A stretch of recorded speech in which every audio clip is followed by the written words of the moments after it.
Have you ever had a moment where you thought everything was finally falling into place, only for it to turn upside down in the blink of an eye? That's exactly what happened to me with my farm. After months of sweat, planning, and investment, I finally finished paving a brand new road leading straight to my property. For me, this was huge. No more getting stuck in the mud, no more hours wasted on impassable dirt tracks during rainy season, just smooth, easy access right to my doorstep. Honestly, I thought this road was going to change everything for the better. And it did, for about 5 minutes. Because just as I was celebrating, proud of this new milestone, the Homeowners Association came knocking.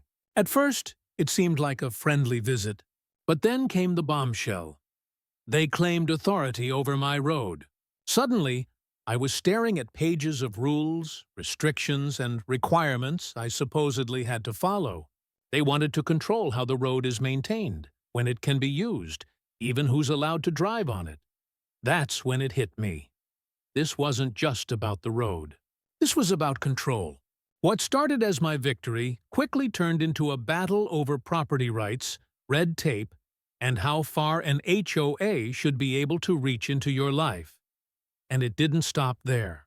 From surprise inspection demands to sabotaging my plans for a big harvest festival, the HOA's interference turned what should have been a dream upgrade into a nightmare of bureaucracy. So today, I'm pulling back the curtain on my story.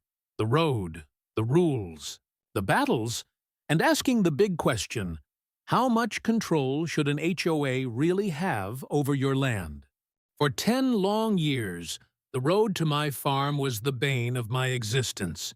Calling it a road has always felt overly generous. It was more like a suggestion of a path, a quarter-mile strip of rutted dirt and loose gravel that my grandfather had carved out with a tractor 60 years ago. In the spring, with the rains, it transformed into a soupy, treacherous mess, a clay-slicked bog that threatened to swallow a truck tire whole. I lost count of the number of times I had to haul a delivery driver out with my tractor. The driver embarrassed, me just bone-tired of the whole routine. In the dry heat of summer, it became a choking dust bowl. Every passing vehicle kicked up a tan cloud that would hang in the air for 10 minutes, coating every leaf on the nearby trees and finding its way through every screen on the house. Every single trip, no matter how short, was a gamble. Would today be the day I get stuck on my way back from the feed store? Would the propane delivery truck even attempt the journey? Or would I get another call telling me they'd have to reschedule for drier weather? Was that new pothole, the one that seemed to appear overnight, deep enough to finally crack an axle? It was a constant, grinding headache, a low-grade stress that hummed in the background of my life. It was the one part of this farm, this beautiful land that I loved, that I truly hated. Saving up the money to get it properly paved felt like climbing a sheer mountain face with no gear. It was a slow, painstaking process. Every spare dollar from a good harvest, every extra bit of profit from the farmer's market on a sunny weekend, went into the road fund, an old coffee can I kept on a shelf in my office.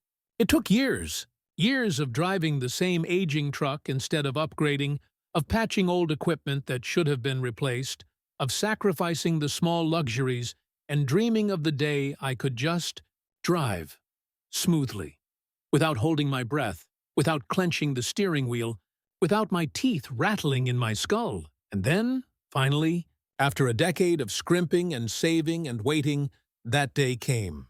The paving crew was here for 3 days, a whirlwind of heavy machinery and focused work. I watched them grade the earth, lay the thick gravel foundation, and then the magical part, the hot, black asphalt. The smell of it was thick and industrial, but to me, it smelled like progress. It smelled like the end of a problem. The asphalt was black and perfect, a clean, dark ribbon cutting through the green of the fields. The first time I drove on it, I almost cried. It was dusk, and I'd just finished my chores. I got in my truck, turned the key, and just rolled forward. The silence was the most shocking part. I rolled the windows down, expecting the familiar crunch and rattle. But the only sound was the gentle hum of the tires on a perfectly smooth surface. It felt like floating. I drove all the way to the highway and back, twice, just for the sheer joy of it. This wasn't just asphalt and aggregate. This was freedom. It was the end of a decade-long struggle that had been a part of my daily life for so long, I had almost forgotten what it was like to not worry about it. As I pulled back into the farmyard that night, I felt a sense of profound peace I hadn't known in years. I'd done it. I'd solved my biggest problem, all by myself. That feeling lasted for exactly 2 days. Then, on the third morning, a shiny white sedan I'd never seen before rolled silently up my new road.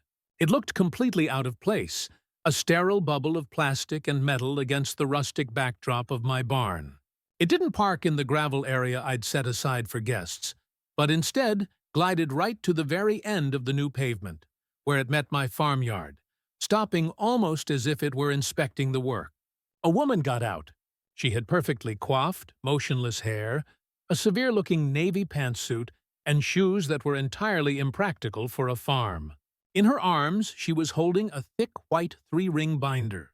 It looked heavy and official, and I would soon come to know it as the Book of Nightmares. I thought I had solved my biggest problem. I had no idea I had just invited a much, much bigger one onto my property. To really get how utterly insane this all was, you need to understand my farm. This isn't just a plot of land I work. It's my home. It was my father's home and his father's before him. We're talking 3 generations of calloused hands and sun-up to sundown days on this specific piece of earth. My grandfather bought it after the war, a wild piece of land nobody else wanted. He and my grandmother cleared it, built the original farmhouse with their own hands, and raised my father here. My father, in turn, taught me how to read the seasons, how to fix an engine, how to feel the soil to know when it was ready for planting. The place is in my blood.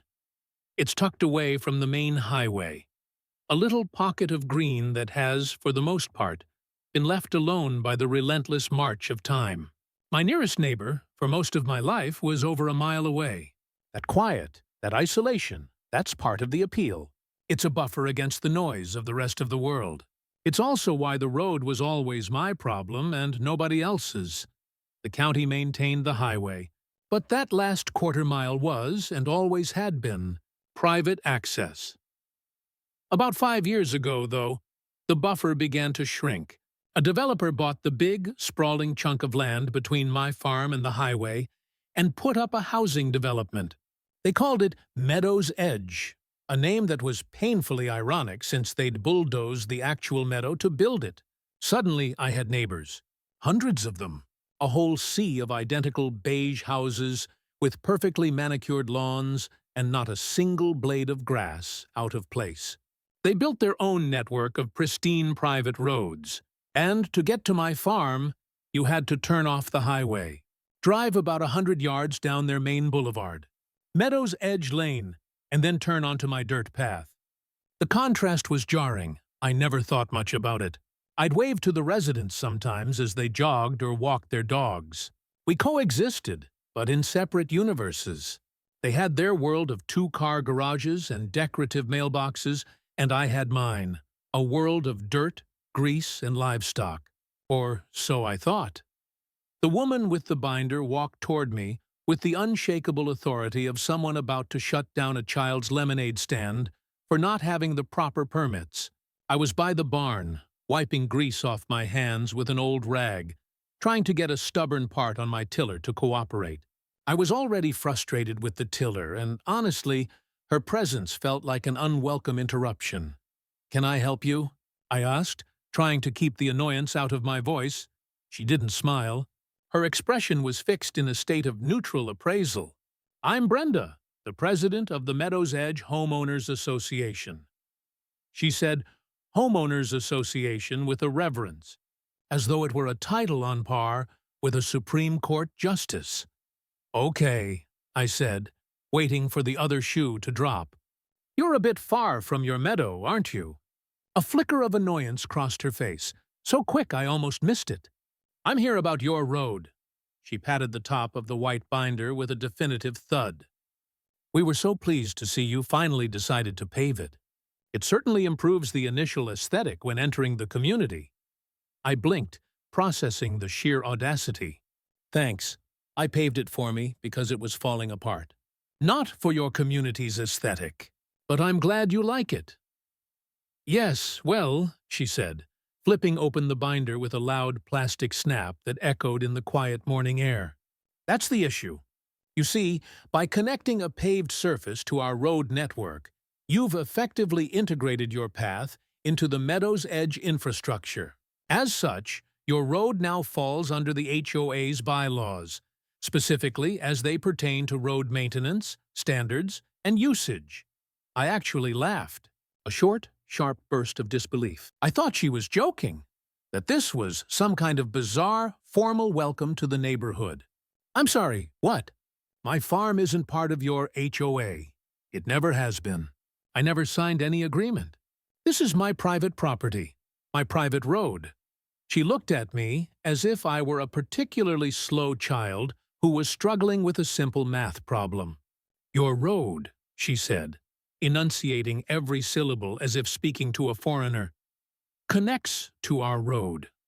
Our governing documents, which all residents of Meadows Edge are bound by, give us authority over all connected infrastructure in order to maintain community standards and property values. You use our main road to get to the highway, and now you have physically joined your road to ours. Therefore, you're subject to our rules for your connecting road." She pushed the open binder toward me, holding it out for me to inspect.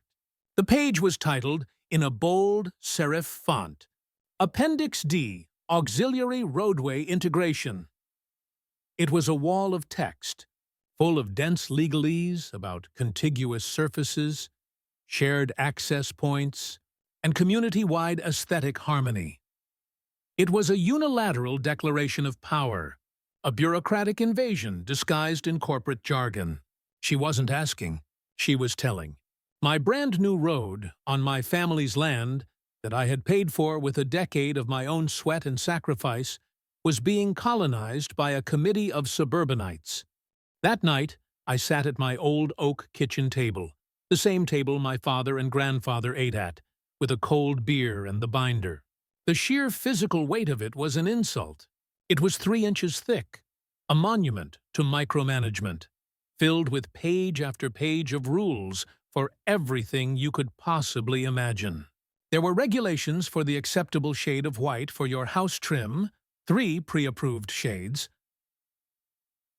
the maximum height of a garden gnome, and 12 inches, and the permissible hours for operating a lawnmower. It was a masterwork of petty tyranny, designed to sand down any rough edges of individuality until all that was left was monotonous conformity. But the sections Brenda had so helpfully tabbed for me were where things went from silly to deeply, personally infuriating. First, I turned to the tab labeled Paving and Surfacing Standards. I started reading, and my jaw just got tighter and tighter. Rule 27B stated, all paved surfaces within the community or connecting to the community's road network must meet aesthetic and quality standards as certified by an HOA-approved vendor. A list of 3 approved vendors was provided on the next page. My contractor, a guy named Dave, whose family I'd known for 15 years and who does the best work in 3 counties, was, of course, not on their list. Then it got worse. A subsection, 27B2, prohibited the use of uncertified agricultural-grade paving materials or application methods. I just stared at that sentence for a full minute. Agricultural-grade paving? What on earth is that? They just made it up. It was a completely fabricated term, a piece of meaningless jargon designed to give them a pre-made angle to declare my road non-compliant from the very start. My brand-new, perfect, expensive road was, according to this binder of lies, already illegal. Then I flipped to the maintenance and upkeep section. Now it was just getting insulting. Rule 31A required me, the property owner, to maintain a weekly roadway maintenance log. This log, a template of which was included, had columns for debris sweeping, surface blemish report, and an edge integrity check. I was supposed to inspect my own road and report my findings to them. Failure to submit the log by 5 p.m. every Friday was a finable offense. Worse, Rule 31C granted their Aesthetics Committee the right to perform a quarterly road integrity inspection on my property. The idea of some suburbanite whose biggest struggle is choosing a brand of fertilizer for their petunias coming to inspect my farm, clipboard in hand, was infuriating. But it was the road usage and vehicle chapter that felt like a direct assault on my livelihood. Rule 42C was the killer. To avoid inconvenience to commuting residents and to maintain the tranquil character of the community, the operation of heavy machinery, including but not limited to tractors, combines, and other agricultural vehicles, is strictly prohibited during peak hours, 7 to 9 a.m. and 4 to 6 p.m. on weekdays. I read that sentence 3 times, sure I was misunderstanding it. Those are the most critical hours of a farmer's day. That's when I'm moving equipment to the fields to catch the morning cool, when I'm bringing in the first harvest of the day, when supply trucks are arriving, or when I'm hauling crops out. They were telling me I couldn't farm on my own schedule because it might momentarily inconvenience someone driving their Tesla to their office job. And then, the final nail in the coffin, tucked away in a chapter on community events. The special events clause. Any event on my property expecting more than 10 non-resident vehicles now required a formal application to the HOA to be submitted no less than 60 days in advance. The application had to be accompanied by a traffic management plan, a noise abatement strategy, and a non-refundable $500 road usage and impact fee. My annual harvest festival. The thought hit me like a punch to the gut. It's the biggest event of my year, the culmination of a full season's work. Hundreds of people come from all over the county. Families pick pumpkins, go on hay rides, buy cider and pies. It's a community tradition that goes back to my father's time, but more than that, it's the single biggest source of income for the farm. It's how I pay my mortgage and property taxes for the entire year.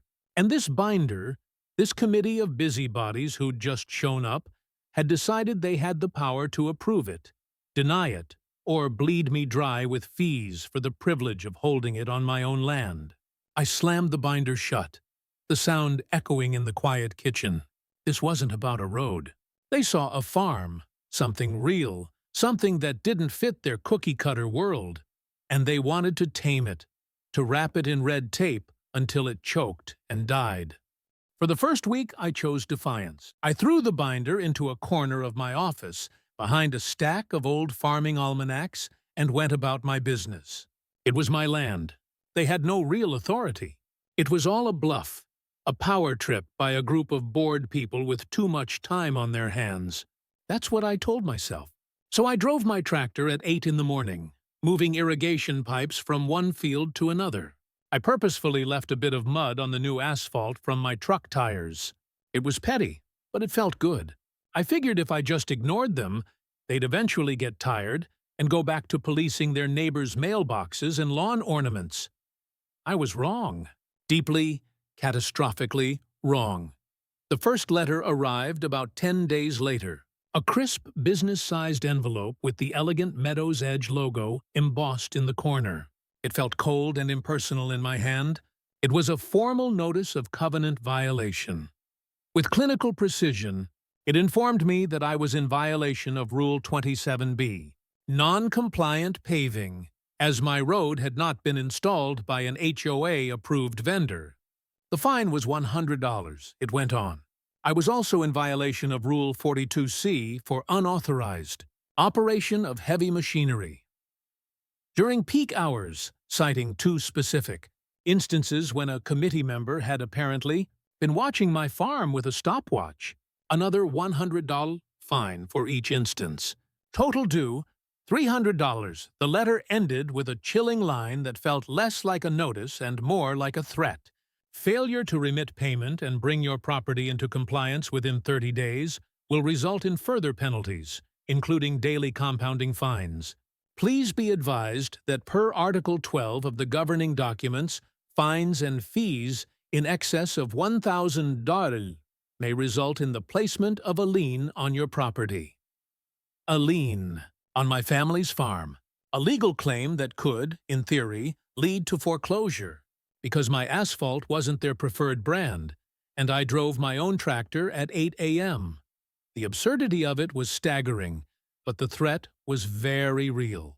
This was no longer something I could ignore, so I went to the next HOA meeting. I thought, perhaps foolishly, that if I could just talk to them face to face, as one human being to another, I could make them see reason. The meeting was held in their community clubhouse, a sterile beige building that smelled faintly of lemon-scented air freshener and entitlement. About 20 residents were scattered in chairs, looking bored. At the front, behind a long folding table, sat the board, 5 of them. And in the center, like a queen holding court, was Brenda. When the floor opened for public comment, I stood and introduced myself. I explained, calmly and respectfully, that my farm was a multi-generational property that predated their entire development by more than half a century. I explained that the road was my private access, on my private land, paid for with my own money, essential for my business. I am not a member of your HOA, I said, making sure my voice was clear and steady. I have never signed any document, paid any dues, or in any way agreed to grant you jurisdiction over my property.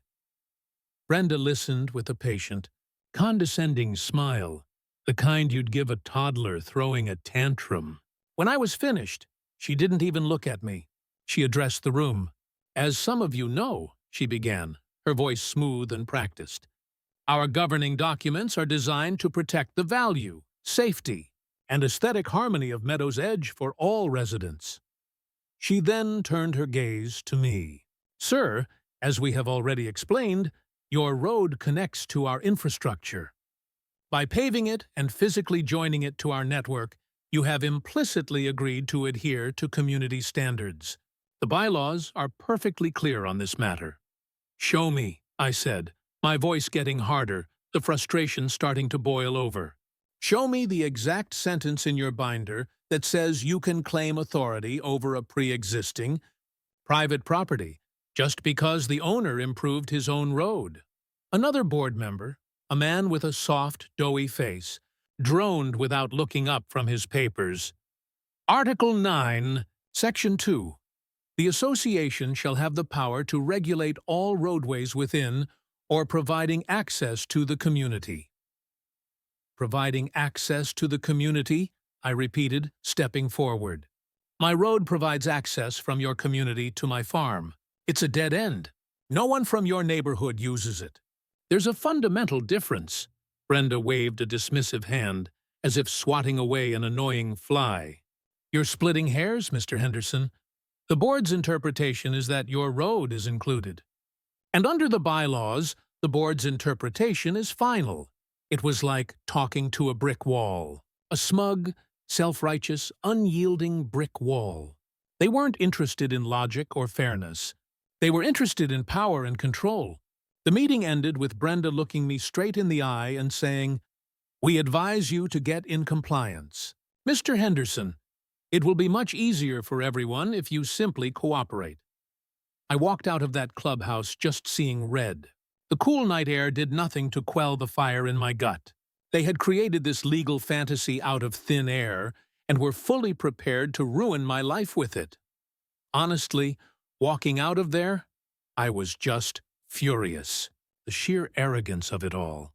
It was unbelievable. And I have to ask, have you ever been in a situation like this? Feeling completely powerless against some faceless bureaucracy that makes no sense, Whether it's an HOA from hell, a stubborn permit office, or a company with a customer service department that seems designed to make you give up, let me know your story in the comments below. It actually helps a lot to know you're not the only one out there fighting these crazy battles. And while you're down there, if you want to see how this all plays out, please hit that subscribe button and turn on notifications. You're not going to want to miss what happened next. The next few weeks were a waking nightmare of escalating paperwork. The defiance I'd felt earlier was being slowly eroded by a constant drip of methodical aggression. Every few days, another official-looking envelope would show up in my mailbox. The fines were piling up. There was a recurring weekly fine for the non-compliant paving, and every time I used my tractor during their forbidden hours, a new fine would be generated. They were trying to bury me in paper, to make the cost of resistance so high that I'd have no choice but to surrender. I consulted a lawyer, an old family friend named Frank, who'd handled my father's will. He listened patiently, his brow furrowed, as I laid out the whole story. He looked over the binder, the letters, the photos of my new road. He sighed, a long, weary sound. He said their legal position was incredibly aggressive and almost certainly a massive overreach. But, he warned me, that vague language about providing access was a legal gray area they could exploit. We could fight it in court, but it would be a long, drawn-out, and very expensive battle. These HOAs, he said, they have a slush fund for this stuff, paid for by all the residents' dues. They can afford to drag this out until you run out of money. It's a war of attrition. I was past the point of compromise. This wasn't a dispute anymore. This was a war for my own land, for my family's legacy. And as October rolled around, the main battle was looming. The Harvest Festival. My festival is everything. It's not just about the money, though that's critically important. It's tradition. It's seeing kids who came here years ago on a school trip, now bringing their own children to pick a pumpkin. It's the smell of hay and hot cider. The one time of year my quiet, solitary farm is filled with the sound of laughter and music. And they knew it. They knew it was my vulnerable point. I refused to dignify their rule by asking for permission. I refused to fill out their forms or pay their ridiculous fee. I put up signs in town, posted the dates on social media, and placed an ad in the local paper, just like every other year. I was daring them to make a move, hoping they'd blink. They didn't. 2 weeks before the festival, a certified letter arrived, meaning I had to sign for it at the post office. It was a formal cease and desist order for the Harvest Festival, issued by the HOA's law firm. It cited my flagrant and continued disregard for community covenants. It stated that if I proceeded with the unauthorized commercial event, they would take all necessary actions to prevent it. They threatened to have local law enforcement ticket and tow any cars belonging to my guests that were parked along their road, even for a moment. They threatened to position their own private security at the turn-off to my farm to inform attendees that the event was unauthorized and that they were trespassing on private community infrastructure. This was a declaration of total war. They were no longer just harassing me. They were planning to actively sabotage my business and physically stop my customers from reaching me. The stress was immense. I couldn't sleep. Every time I looked at my beautiful new road, I didn't see freedom anymore. I saw liability. I saw a weapon they had turned against me, pointed right at my throat. I had a choice: cancel the festival, lose a year's income, and let them win, or push forward and risk a very public, very ugly confrontation that could destroy my farm's reputation and my business for good. I didn't sleep a wink the night before the festival. I lay in bed, staring at the ceiling, the numbers and threats swirling in my head. But as the first hint of gray light appeared in the eastern sky, I had made my decision. I was not canceling. This wasn't just about a festival or some fines anymore. It was about drawing a line on my own asphalt. My family had worked this land through droughts, floods, and economic depressions. My grandfather had defended this soil. I wasn't going to let it be taken down by a committee of bullies in beige houses. The festival was set to start at 10 a.m. At 9:30, just as I was putting the last of the signs out, I saw Brenda's white sedan pull up to the junction of my road and Meadows Edge Lane. It was followed by a nondescript car with a Vanguard security logo on the side. A man in a polyester security uniform got out and stood by the entrance to my road. He didn't block it, but he crossed his arms, a clear and unmistakable message of intimidation. A scarecrow in a cheap suit. Then Brenda got out, clipboard in hand, face set in a grim, determined expression. She was ready for battle. My heart was pounding against my ribs like a trapped bird. At 10:05, the first car arrived, a minivan with a family I recognized. They came every single year. The father, a man named Tom, slowed down, his face a mask of confusion at the sight of a security guard and a severe-looking woman with a clipboard at the entrance to a pumpkin patch. I took a deep breath, walked down the road toward them, and waved them in with a big, hopefully reassuring smile. "Come on in, folks. Glad you could make it," I yelled, my voice louder than necessary, pitched so Brenda would hear every word. They drove past, and then another car came, and another.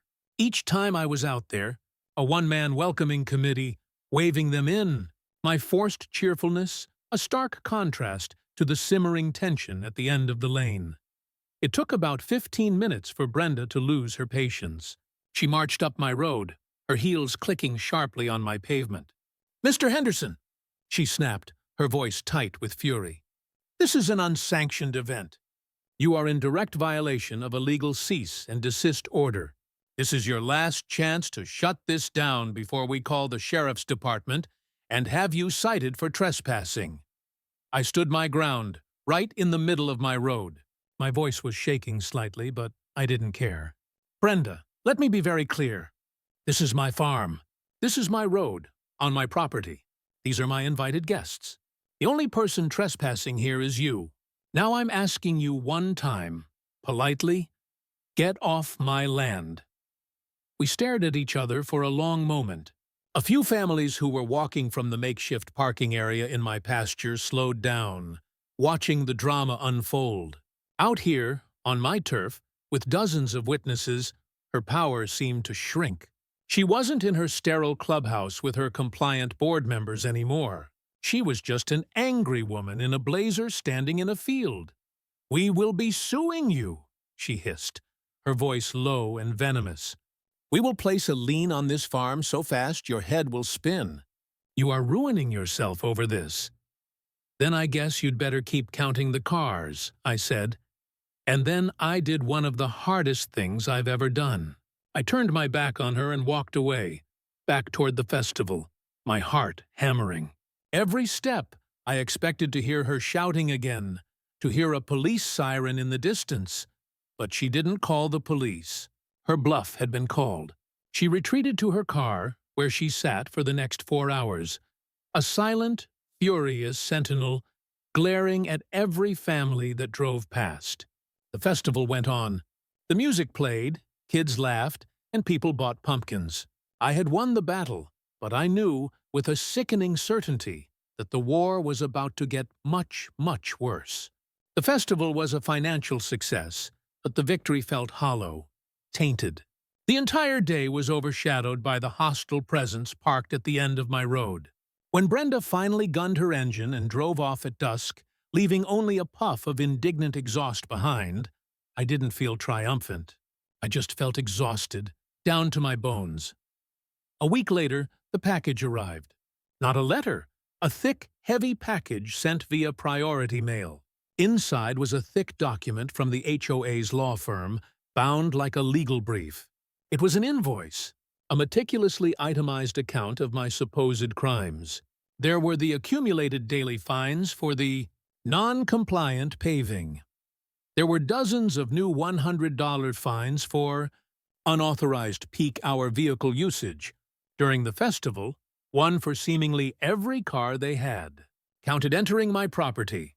And then there was a masterpiece of corporate vindictiveness, a $1,500 charge for third-party security monitoring services, for the guard they hired to intimidate my guests, and $2,000 emergency road impact assessment fee.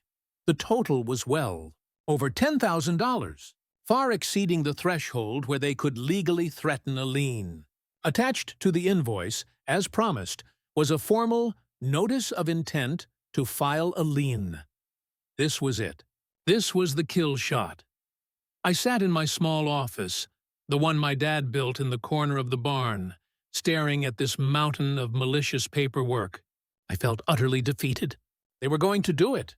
They were going to bleed me dry with lawyers and then use their manufactured debt to put a claim on my farm. All because I paved my road. The despair was a physical weight, pressing down on my chest. But then, as I sat there in the quiet, something else bubbled up from the depths of that despair. Cold, defiant anger. They were not going to win. They were not going to take my family's home. I couldn't afford a long legal battle. Frank was right about that.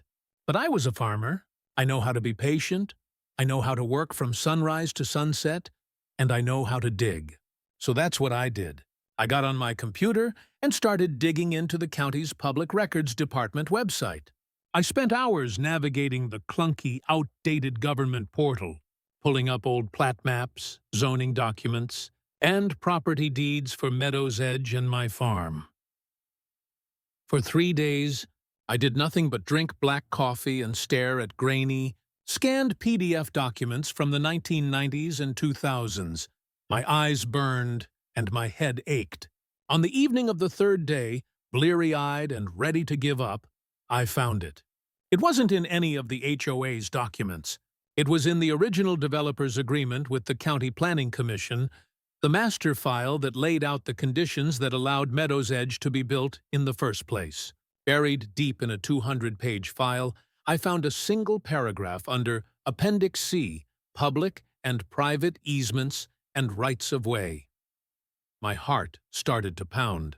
The developer, as a primary condition for their building permits, was required by the county to grant a permanent, unrestricted, and unencumbered right-of-way easement to my property, which was identified by its specific parcel number. The reason was explicitly stated to ensure continued and unimpeded agricultural access for the pre-existing farm.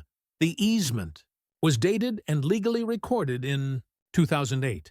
The Meadows Edge HOA was legally incorporated in 2011. The easement predated the HOA, their private road, the one they guarded so jealously. The very foundation of all their authority over me was built on land that already had a legally recorded, non-negotiable obligation to provide me with free and clear access. Their bylaws, their binder, their rules, their fines, none of it could legally supersede a prior, county-mandated recorded easement. Their entire case was built on a foundation of ignorance or, more likely, willful omission. And I had the document to prove it. Armed with a printed copy of that 2008 easement, I felt a surge of adrenaline and confidence I hadn't felt in months. I didn't call my lawyer. This was personal. I emailed Brenda directly, copying the general address for the entire board. The subject line was, "Urgent meeting request to present new information." Her reply was swift and dripping with smugness. She reminded me that the board would be happy to meet, but any payment proposals for the outstanding balance had to be submitted in writing beforehand. She had no idea what was coming. I walked into the clubhouse 2 days later. Same board, same sterile air, same faint smell of air freshener. Brenda sat at the center of the table, flanked by her board members. She began immediately, without any preamble. "Mr. Henderson, thank you for coming. We are here to listen to your proposal for remitting the outstanding fines and fees. While we may be able to arrange a payment plan, we want to be clear that the fines themselves are non-negotiable." I let her finish, letting the silence hang in the air for a moment. Then I calmly walked to the head of the table and placed the copy of the 2008 easement plat right in front of her, sliding it across the polished surface. "This," I said, my voice steady and clear, tapping my finger on the highlighted paragraph. Is a permanent right-of-way easement recorded with this county in 2008, 3 full years before your HOA was even incorporated. It guarantees my property, Parcel 7B, right here, permanent, unrestricted, and unencumbered access from the highway. Unrestricted, unencumbered. I let the words sink in. You could have heard a pin drop. I watched the color drain from Brenda's face. Her professional, condescending mask completely dissolved, replaced by slack-jawed, naked shock. The other board members shifted uncomfortably in their chairs, leaning in to stare at the document as if they couldn't believe their eyes. Their entire house of cards, so carefully constructed from a binder and a bluff, had just been blown away by a single sheet of paper from their own history. I leaned forward, placing my hands on the table. So this is what's going to happen. I expect a formal letter, on your law firm's letterhead, delivered to my farm within 48 hours. That letter will rescind every single fine. It will withdraw the notice of intent to file a lien. And it will state, for the record, that the Meadows Edge HOA will permanently cease and desist any and all enforcement actions, surveillance, and interference related to my road, my farm, and my business.